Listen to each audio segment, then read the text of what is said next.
کہ کل مولود مرتہن بعقیقتہ، بچہ اپنے عقیقے کا ادھار رکھتا ہے، اس کے ذمے عقیقے اور صدقے کا ادھار رہتا ہے جب تک کر نہ دیا جائے۔ آقا علیہ السلام نے فرمایا عقیقہ 7ویں دن ہونا چاہیے، اگر 7ویں دن نہیں تو 14ویں دن ہونا چاہیے، اگر 14ویں دن نہیں تو 21ویں دن ہونا چاہیے۔ اور یہ طریقہ پچھلے وقت ملت ابراہیمی اور دور عرب میں رواج چلا رہا تھا، جیسے باقی بھی کئی نیک رواج موجود تھے۔ آپ کا عقیقہ آپ کے دادا حضرت عبد المطلب نے 7ویں دن کر کے کھانا کھلا دیا تھا۔ جو عقیقہ ہو چکا وہ دہرایا نہیں جاتا۔ اور اگر معاذ اللہ کوئی یہ کہے کہ وہ دور جاہلیت تھا، آپ کے دادا نے کیا وہ دور جاہلیت تھا، تو اعلان نبوت کے بعد اس لیے آپ نے دہرایا۔ اگر کوئی یہ سوچے تو یہ غلط ہوگا۔ یہ اگر عقیقہ دور جاہلیت کا نہیں رہتا اور اعلان نبوت کے بعد دہرانا ضروری تھا تو نادانوں، یہ سوچنے والوں، سوچو تو پھر آقا علیہ السلام کا حضرت خدیجہ الکبریٰ سے نکاح وہ بھی دور جاہلیت میں تھا، اعلان نبوت سے پہلے، تو اعلان نبوت کے بعد حضور نے اپنا نکاح نہیں دہرایا۔ اگر نکاح نہیں دہرایا تو عقیقہ دہرانے کی ضرورت کیا تھی؟ آپ کو سمجھ آئی بات کی؟ اس نکاح کا مہر بھی حضرت ابو طالب نے پیش کیا تھا، اور اعلان نبوت سے 15 سال پہلے نکاح تھا۔ اگر نبوت کے اعلان کے بعد نکاح دہرانا ضروری نہیں تو عقیقہ کیوں؟ عقیقہ تو ویسے صدقہ اور خیرات ہے۔ تو نبوت کے بعد بکرے ذبح کرنا دراصل وہ عقیقہ نہ تھا۔ عقیقہ ہوتا ہے ولادت کی خوشی میں خیرات کرنا۔ عقیقہ کیا ہوتا ہے؟ ولادت کی خوشی میں خیرات کرنا۔ امام جلال الدین سیوطی فرماتے ہیں الحاوی للفتاوی میں، فرمایا کہ ان جدہ عبد المطلب اکا عنہ وصاب ولادتہ والعقیقۃ لا تعاد مرۃ ثانیہ۔ امام سیوطی فرماتے ہیں کہ عقیقہ آپ کے دادا عبد المطلب 7ویں دن کر چکے تھے، اور دوسرا شریعت میں عقیقہ دوبارہ دہرایا نہیں جاتا۔ تو امام سیوطی فرماتے ہیں پھر یہ کیا تھا؟ وہ کہتے ہیں حضور نے خود اپنی زندگی میں میلاد مصطفیٰ منایا تھا۔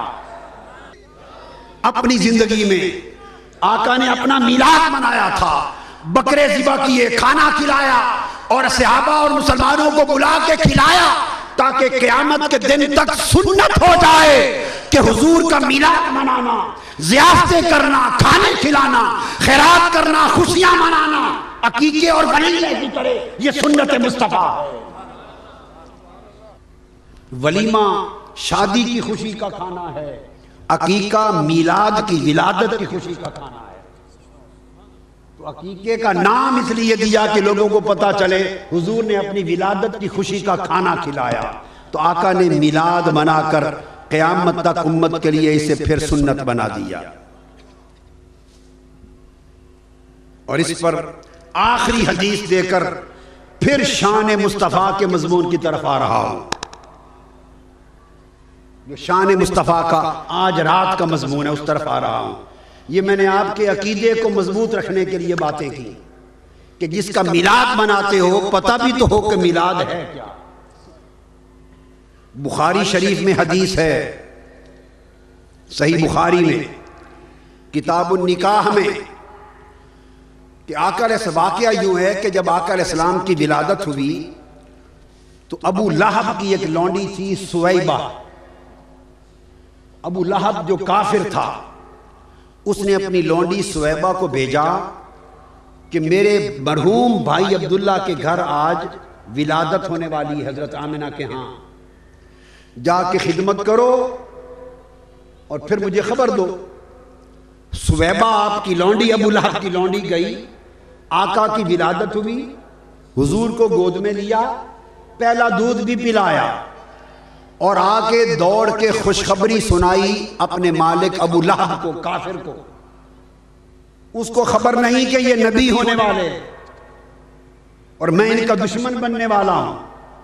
اس نے اپنے بھتیجے محمد کی صلی اللہ علیہ وسلم کی ولادت یعنی میلاد کی خوشی میں اپنی لونڈی سہیبہ کو اس طرح 2 انگلیوں کا اشارہ کر کے آزاد کر دیا، جاؤ میرے بھتیجے محمد کی ولادت کی خوشی میں تمہیں آزاد کیا۔ یہ واقعہ ہے، بیک گراؤنڈ ہے۔ حدیث کے الفاظ ہیں کہ پھر وہ ابو لہب جس کی مذمت میں پوری سورت اتری، تبت یدا ابی لہب وتب، بدبخت، مر گیا۔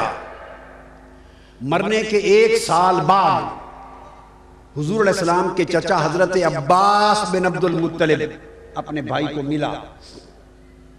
حضرت عباس نے پوچھا بتاؤ ابو لہب مرنے کے بعد تمہارا کیا حال ہے برزخ میں؟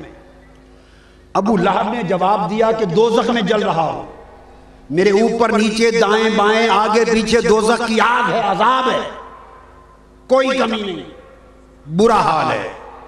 ابو لہب نے کہا مگر ہر ہفتے میں جب پیر کا دن، سوموار کا دن آتا ہے، اس دن دوزخ کی آگ مجھ پر کم کر دی جاتی ہے، دوزخ کی آگ کم کر دی جاتی ہے، عذاب تھوڑا کم کر دیا جاتا ہے، اور میری ان 2 انگلیوں سے ٹھنڈا پانی رستا ہے، اور وہ پانی پی پی کر میں دوزخ کی پیاس بجھاتا ہوں۔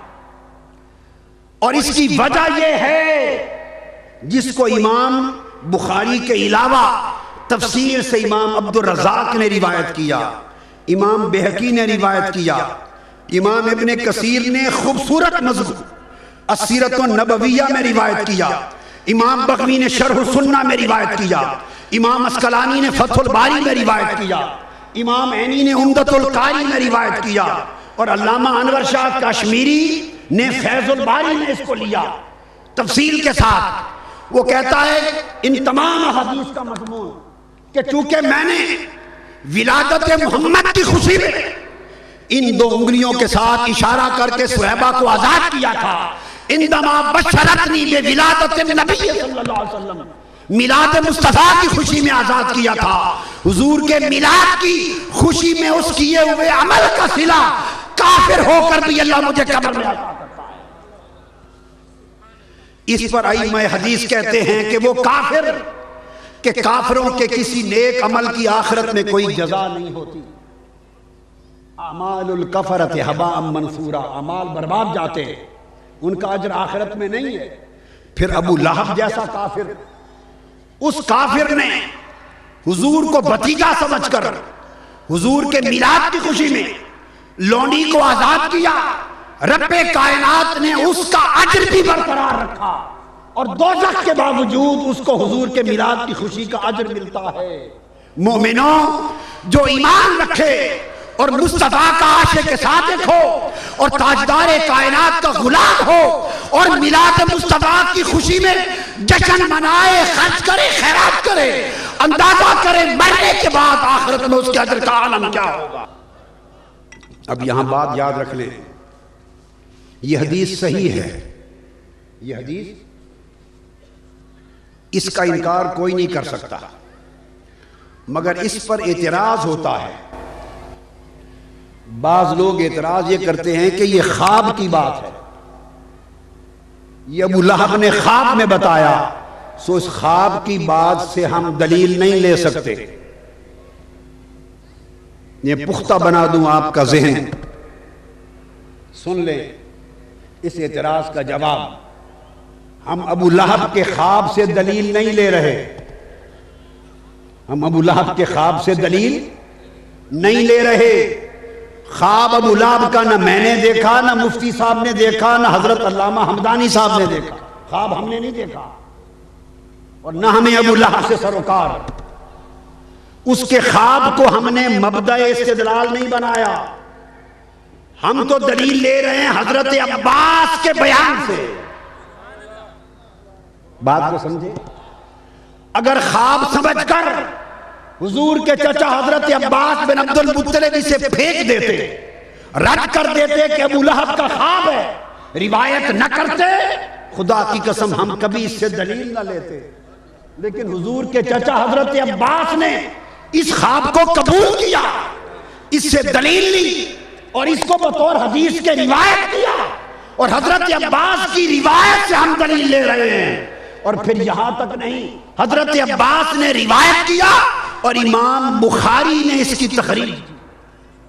اگر یہ خواب ہونے کی وجہ سے دلیل نہ رہتا تو مجھ سے نہ پوچھے، امام بخاری سے پوچھیں کہ انہوں نے جامع صحیح بخاری میں اس کی تخریج کیوں کی۔ امام بخاری نے اس کی روایت کی، حضرت عباس نے اسے بیان کیا، ہم دلیل لے رہے ہیں امام بخاری کی تخریج سے، ہم دلیل لے رہے ہیں حضرت عباس کی روایت سے، اور ہم دلیل لے رہے ہیں ان درجنوں محدثین کے استدلال سے جنہوں نے اس پر دلیل دے کے کہا کہ جب کافر کا اجر برباد نہیں ہوا تو ہمارا کیوں ہوگا۔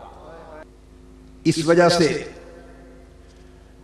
امام شمس الدین دمشقی فرماتے ہیں کہ یہ صحیح ہے کہ ابو لہب کا عذاب پیر کے دن حضور کے میلاد کی خوشی میں صہیبہ کو آزاد کرنے کی وجہ سے کم ہو گیا تھا۔ کہتے ہیں قد صح ان ابا لہب یخفف عنہ العذاب عذاب النار فی یوم الاثنین بإعتاقہ صہیبہ مسرورا بمیلاد النبی صلی اللہ علیہ وسلم، حضور کے میلاد کی خوشی میں صہیبہ کو آزاد کرنے پر اس کا عذاب کم ہو گیا۔ یہ صحیح ثابت ہے، یہ ائمہ حدیث بیان کرتے ہیں۔ اور اس وجہ سے امام بغوی صاحب شرح السنہ وہ کہتے ہیں یہ حضور کے خصائص میں سے ہے، سو کوئی مسلمان جب حضور کا میلاد منائے گا تو اس کو بھی آخرت میں اللہ پاک کی بارگاہ سے نعمتیں نصیب ہوں گی۔ اور دوستو یہ وجہ ہے پھر میلاد میں ہم کرتے کیا؟